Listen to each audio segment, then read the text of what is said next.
I sort of got used to the 3-day turnaround. It feels like for me now that we've got a game tomorrow, but we've actually got another day between. So my body's used to it. The boys sort of got used to it, but it's always nice to have a bit of a break to give the body a rest. But I mean, had it been a midweek game, we would have been just as good. So.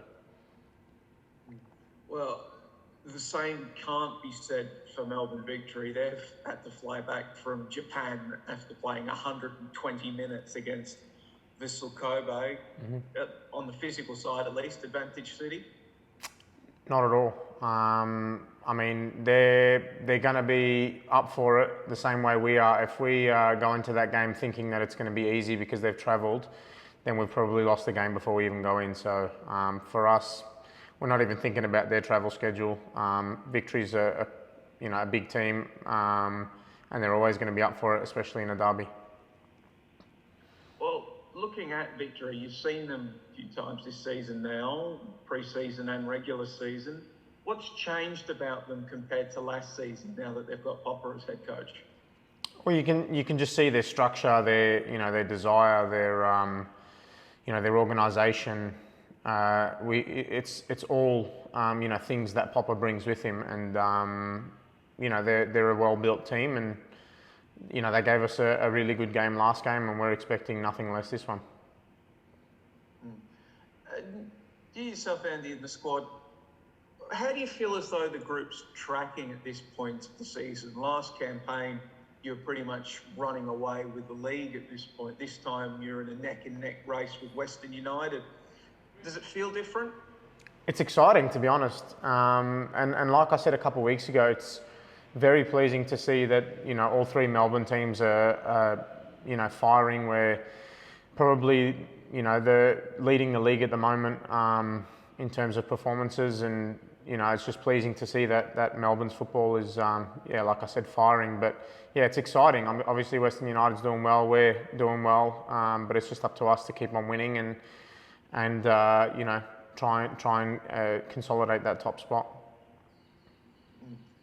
You yourself, being a Melbourne boy, I guess you would have never had any doubts that Melbourne could support 3 A-League teams or maybe even more A-League teams, would you? No, not at all. I've been through the junior level here, and I've seen the sort of participation that goes on, and the enthusiasm towards football in this state, and I never had any doubts that we could have 3 teams and potentially even more. And just looking at your own play this season, Andy, how would you summarise? We are about at that halfway point, so we can maybe start thinking about this stuff. How would you summarise your season so far? Yeah, I thought it's been good that I've been able to get all my games in. Obviously, last season was interrupted with injury for me, but I worked really hard this season to make sure I was as fit and as strong and as fast as possible to be available for all the games. And I said to myself that as long as I'm available for all games, I know my ability will take over in the end and results will come, and I'll be able to put everything I can in for the team. Whereas last year, sort of like I said, interrupted. So I'm just really happy this year that I feel the best I've ever felt, and I'm working as hard as I can for the boys. Do those injuries ever give you pause? Because so much of your game is built off that fast twitch, explosive movements. Do you ever, does that just mean you have to warm up a lot more just in case? What does that mean for a player like you who's dealt with injuries? Yeah, I mean, it just means I've got to do a bit more prep before training in the gym. But, ultimately, there's one thing I've had in my career, and I've never been scared when coming back from an injury. I've never had any apprehension. So, I'm 100 miles an hour all the time.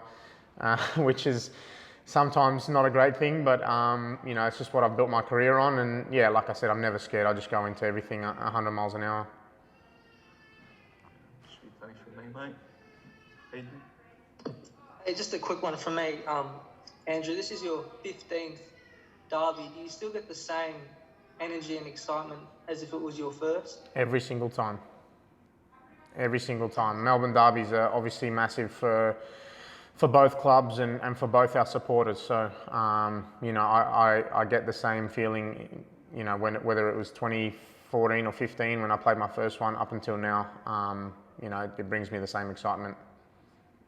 What do you think makes it such a special rivalry, in the A-League? Well, our supporters have a big part to play in that. Obviously, it's bragging rights for them. It's bragging rights for us, and it's always nice to get one over on your crosstown rivals. So yeah, I mean, I guess more what it means to the clubs and what it means to the supporters. That's what really drives us in these sorts of games.